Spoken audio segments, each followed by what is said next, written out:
Ola, na clase de hoxe continuamos coa Primeira Guerra Mundial.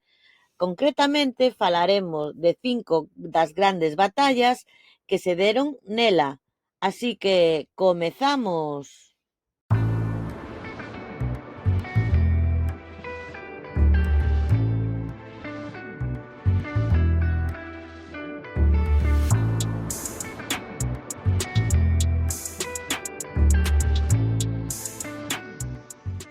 Co paso dos anos, a humanidade sufriu moitas guerras e conflitos que marcaron o transcorrer dos acontecementos e modificaron para sempre a historia e a forma de ser das persoas que as viviron.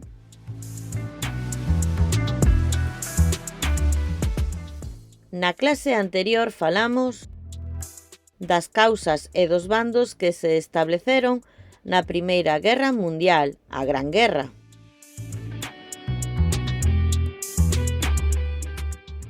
Hoxe continuamos coa Primeira Guerra Mundial, pero dedicaremos o vídeo ás grandes batallas que aconteceron.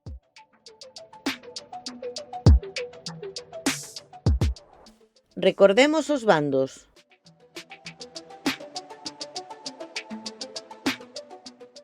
Uníronse en dous bandos, a Tripla Alianza, Alemaña, Imperio Austrohúngaro e Italia, e a Tripla Entente, Reino Unido, Rusia e Francia.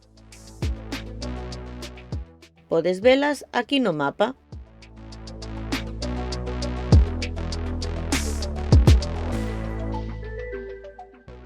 Empezamos coa batalla de Tannenberg.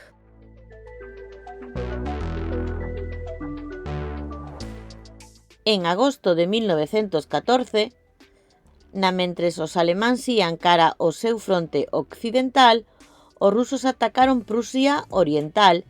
Estes rusos inicialmente conseguiron éxitos, mais os alemáns, ante tal feito, mudaron de xeneral para combater aos rusos e conseguírono. A vitoria alemá foi total. A batalla rematou o 30 de agosto de 1914. Olla no mapa onde estaba Prusia.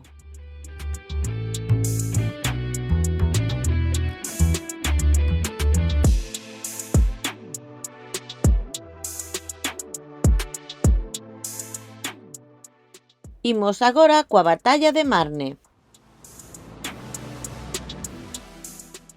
O exército alemán, cruzando a través de Bélxica, estaba a punto de chegar á capital francesa e tomala.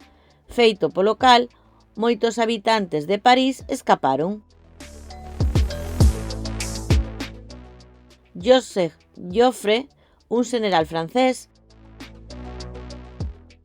coa axuda dun destacamento británico, o 6 de setembro de 1914, lanzou unha contraofensiva pola beira do río Marne que obrigou aos alemáns a retroceder.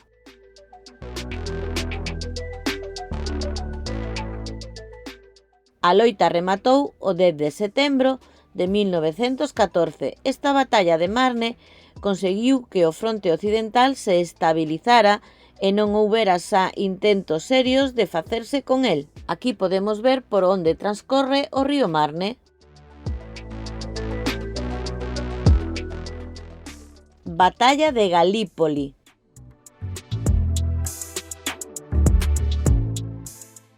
Olla o Dardanelos.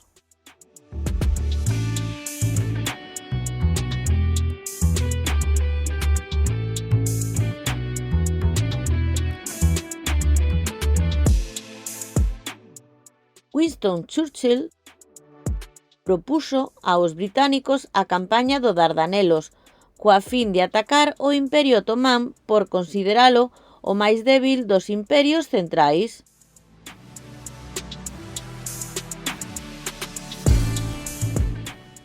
En febreiro de 1915, houbo un primeiro ataque no Dardanelos e continuou cun desembarco en Galípoli en abril.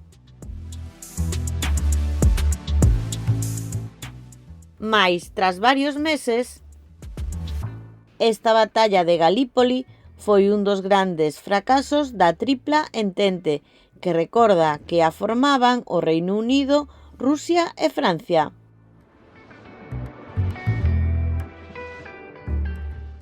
Imos agora coa batalla de Verdún.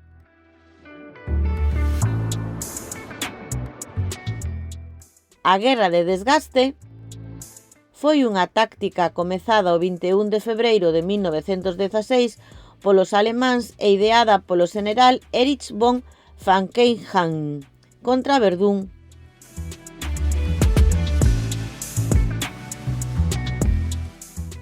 O obxectivo era claro.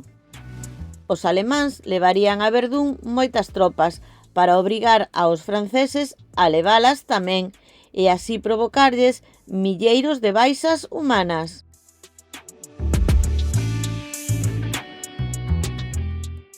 E claro, que pasou?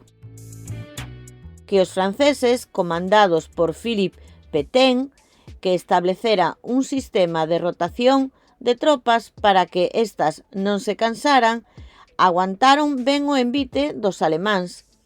Esta batalla rematou nun semiempate o 18 de setembro de 1916, xa que en ambas partes o coste de vidas foi semellante.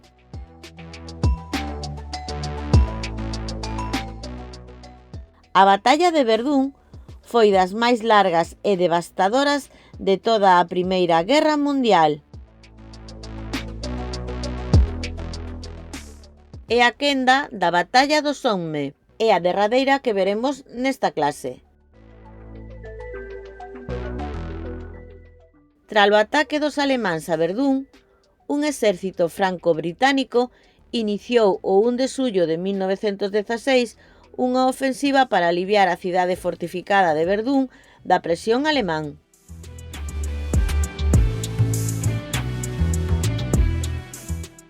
A batalla do Somme rematou coa chegada das primeiras neves e con milleiros de mortos por parte tanto dos franceses e británicos como dos alemáns.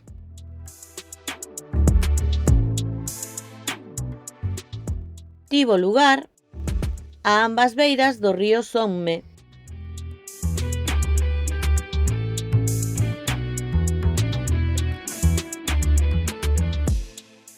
Cantos morreron?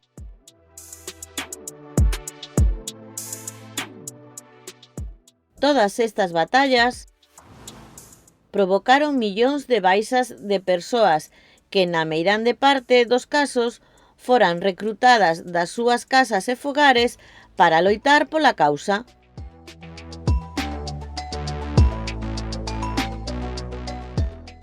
Na vindeira semana continuaremos coas batallas máis doutro tipo como a guerra de trincheiras, as batallas submarinas, navais.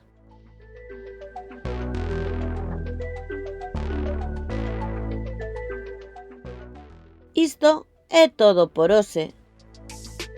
E agora...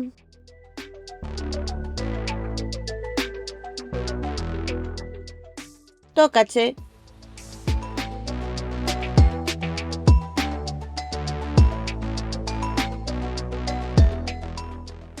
Neste vídeo falamos de Prusia, mais que territorio ou territorios ocupa a día de hoxe a antiga Prusia?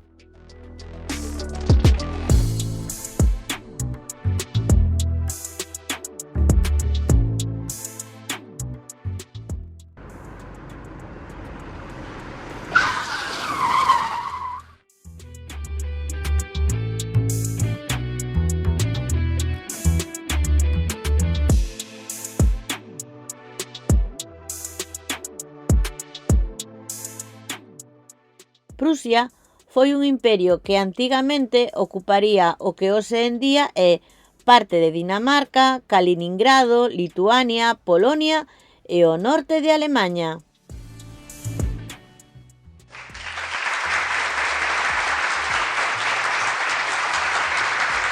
¡Genial!